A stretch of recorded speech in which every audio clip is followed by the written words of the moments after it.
blown up in the Battle of Fallujah on my whole left side. Really? Oh yeah, by an IED blast. I had 3 explosions. I had 2 IED roadside bombs, and I had an RPG land about 25 feet in front of me. Had a mild concussion. I was injured in Iraq. I got blown up on a vehicle when I was on patrol going in a vehicle, and then I got also another RPG that went off in front of my position, and it just kind of made me feel real lightheaded. I got the concussion part of it. So this was out in 2004 in Ramadi, Iraq. I got hit by a car bomb in Iraq, and I got shrapnel to my neck, and I still have a piece of shrapnel in there.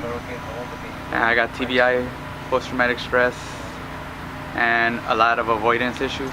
I started back at Iraq. How were you injured? Trying to clear out reed line, kind of backfired on us, and I ended up getting burned over 42% of my whole left side.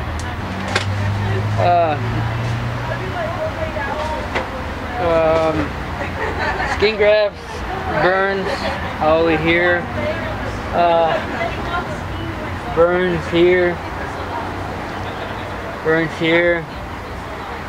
basically. I was actually in a coma for about a week. I recovered from a coma, spent about 3 weeks in ICU, and transferred to the hospital for the rest of the time. Every year on the 4th of July, from coast to coast, the skies are lit up with fireworks. We celebrate family time, vacation. Summertime begins in earnest, and like Memorial Day and other federal holidays, we often see them just as another opportunity for a 3-day weekend. Time to get together with family and friends to relax, enjoy life a little. But in reality, the 4th of July is at the very core of the American DNA. The fight for freedom from tyranny, the right to choose our own destiny, the pursuit of happiness. Some of those concepts are taken for granted these days, or they're just lost in time.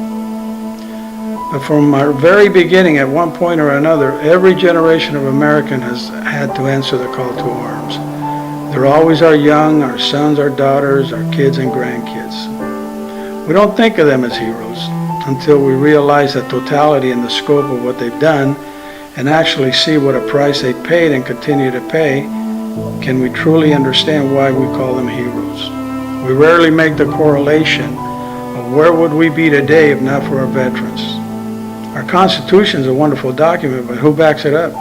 Today's young warriors are no different than those that stormed the beaches of Normandy or Iwo Jima or the jungles of Vietnam. They fight, they die, they lose limbs and senses. Their best friends die in their arms, just like veterans of old. Nothing has changed for the warrior today. The price of freedom is still eternal vigilance. No one understands that better than those that carry the burden of protecting our way of life. And although this story may seem like it's about a bunch of people selling fireworks, it's really not. It's much more than that. It's about relationships, friends, and vets and community coming together to help our combat wounded. The foundation makes me special because the foundation is what took me out of my misery. I say misery because when I first came to the foundation back in 2011, I was homeless living in Orange County. And because of the foundation now, I have 4 great children, house is paid off, and I'm able to come in here and purchase fireworks to help the next person. I think the foundation is good. It helps a lot of people, helps a lot of veterans and their families. I think it's a great foundation that helps veterans that need a little help and more friends. I've been part of the Wounded Heroes of America for about 2 years. I think it's an outstanding foundation.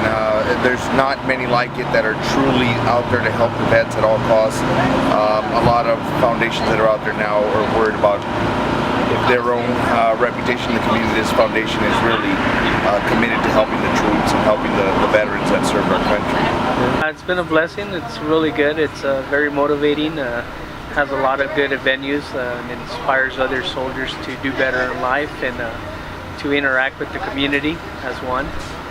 This foundation is awesome. I think for me personally, it has made wonders for me because I used to struggle a lot with socializing, and this has actually been a great vehicle for me to talk to other people, to feel more confident about myself and what I want to do, what I want to accomplish. I through this foundation, I've been working on myself, and I was able to get a job with Social Security. So it opened avenues for me in the sense of me working on myself and getting a job and just networking. I think it's a great foundation. Helped me out a lot through my toughest times. Almost on my 2 feet. I'm still on one, but you know, I'm getting there. It's meant a lot for the fact that I actually got rejected a couple of times from Wounded Warrior Project, to where, you know, they basically took me in, and I've been here ever since. I've been helping out, trying to help out as much as possible. But it's meant a lot. And not just to me, it's more of my family. You know, when I had my first couple of kids, you guys threw a foundation, baby shower for me, so it meant a lot. That went beyond the whole military thing. What's your impression of this group?